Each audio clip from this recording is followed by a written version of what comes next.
ಪ್ರಿಯರೇ, ಇಂದಿನ ಧ್ಯಾನಕ್ಕಾಗಿ ಆರಿಸಿಕೊಂಡಂತ ವೇದ ಭಾಗವು ದಾನಿಯೇಲನು ಬರೆದ ಗ್ರಂಥ 6ನೇ ಅಧ್ಯಾಯ 10ನೇ ವಚನ.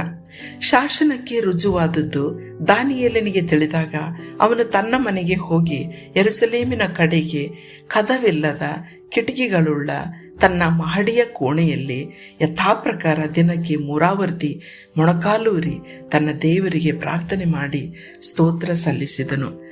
ಪ್ರಿಯರೇ, ದಾರ್ಯಾವೇಶ ಎಂಬುವಂತ ಅರಸನು ಆಧಿಪತ್ಯದಲ್ಲಿ ದಾನಿಯೇಲನಿಗೆ ಅತಿ ಉನ್ನತವಾದ ಅಧಿಕಾರವನ್ನ ಕೊಡಲ್ಪಟ್ಟಿತ್ತು.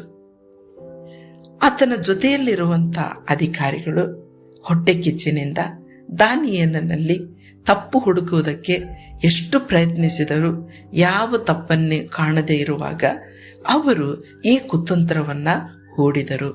ಆದರೆ ಏನಂದರೆ, ದಾನಿಯೇಲನಲ್ಲಿರುವಂಥ ಧಾರ್ಮಿಕ ಭಕ್ತಿಯ ಮೇಲೆ ಅವರು ಕೈ ಹಾಕಿದರು. ಇದು ನೋಡುವಾಗ ಒಂದು ದಿನ ದಾರ್ಯಾವೇಶನ ಅರಸನ ಬಳಿಯಲ್ಲಿ ಬೇರೆ ಅಧಿಕಾರಿಗಳು ಬಂದು ಒಂದು ಆಜ್ಞೆಯನ್ನ ಹೊರಡಿಸ್ತಾರೆ. ಏನು ಅಂತಂದ್ರೆ, 30 ದಿನಗಳವರೆಗೆ ಅರಸನೇ, ನಿನ್ನ ಹೊರತು ಬೇರೆ ಯಾರನ್ನು, ಪ್ರಾಣಿಯಾಗಲಿ ಮನುಷ್ಯರಾಗಲಿ ಯಾವುದನ್ನಾಗಲಿ ಆರಾಧಿಸಕೂಡದು.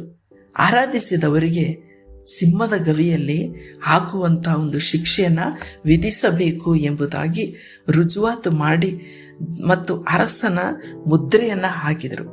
ಇದನ್ನ ಮತ್ತೆ ತಿರುಗಿ ಆಗಿನ ಕಾಲದಲ್ಲಿ ಬದಲಾವಣೆ ಮಾಡುವುದಕ್ಕೆ ಸಾಧ್ಯವೇ ಇಲ್ಲ. ಅಂತ ಒಂದು ಪರಿಸ್ಥಿತಿಯಲ್ಲಿ ದಾನಿಯೇಲನು ಈ ಶಾಸನಕ್ಕೆ ರುಜುವಾಗಿದ್ದುದನ್ನ ತಿಳಿದುಕೊಂಡು ಆತನು ಕಣ್ಣೀರು ಸುರಿಸಲಿಲ್ಲ ಮತ್ತು ಅರಸನ ಬಳಿಯಲ್ಲಿ ಹೋಗಿ ವಿನಂತಿಸಲಿಲ್ಲ. ಮತ್ತೆ ಆತನು ತನ್ನ ಪ್ರಾರ್ಥನೆ, ತನ್ನ ಭಕ್ತಿಯನ್ನ ಮರೆತು ಬಿಡಲಿಲ್ಲ. ಯಥಾ ಪ್ರಕಾರ ಎಂಬುದಾಗಿ ಈ ವಾಕ್ಯದಲ್ಲಿ ನಾವು ನೋಡ್ತೇವೆ.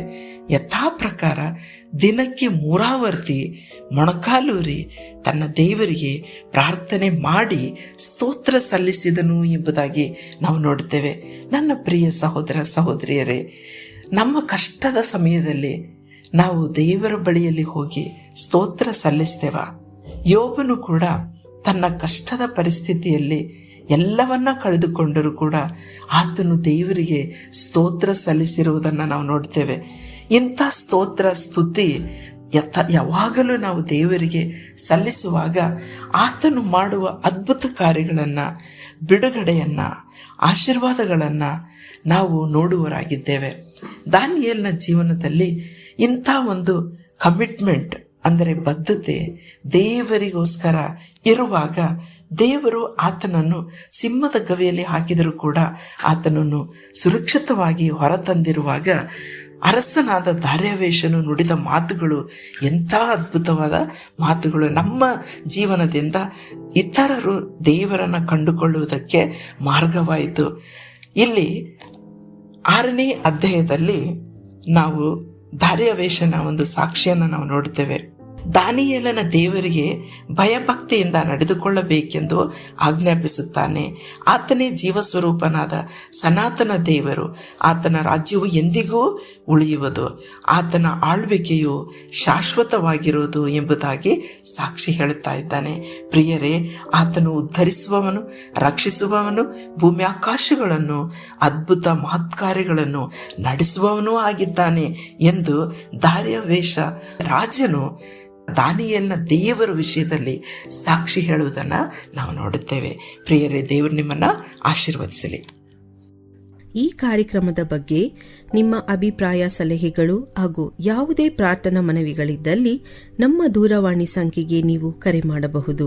ನಮ್ಮ ದೂರವಾಣಿ ಸಂಖ್ಯೆ 9960260653. ನಿಮ್ಮ ಅಭಿಪ್ರಾಯಗಳನ್ನು ಇಮೇಲ್ ಮೂಲಕವೂ ನಮಗೆ ತಿಳಿಸಬಹುದು. ನಮ್ಮ ಇಮೇಲ್ ID info@fibaonline.org. ವಂದನೆಗಳು.